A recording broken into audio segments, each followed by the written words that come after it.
மத்தேயு 11 அதிகாரம். இயேசு தம்முடைய 12 சீசர்களுக்கும் கட்டளை கொடுத்து முடித்த பின்பு அவர்களுடைய பட்டணங்களில் உபதேசிக்கவும் பிரசங்கிக்கவும் அவ்விடம் விட்டு போனார்.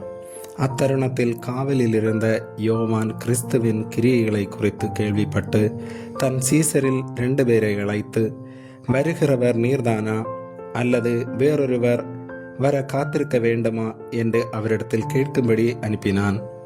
இயேசு அவர்களுக்கு பிரதியுத்தரமாக, நீங்கள் கேட்கிறதையும் காண்கிறதையும் யோவானிடத்தில் போய் அறிவியுங்கள்.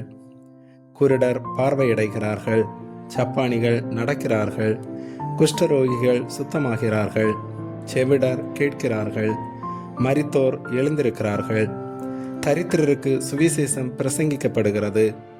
என்னிடத்தில் இடரலடையாதிருக்கிறவன் எவனோ அவன் பாக்கியவான் என்றார்.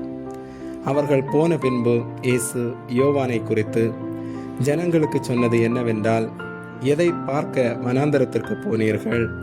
காற்றினால் அசையும் நாணலையோ? அல்லவென்றால் எதை பார்க்க போனீர்கள்? மெல்லிய வஸ்திரம் தரித்த மனுஷனையோ? மெல்லிய வஸ்திரம் தரித்திருக்கிறவர்கள் அரசர் மாளிகைகளில் இருக்கிறார்கள்.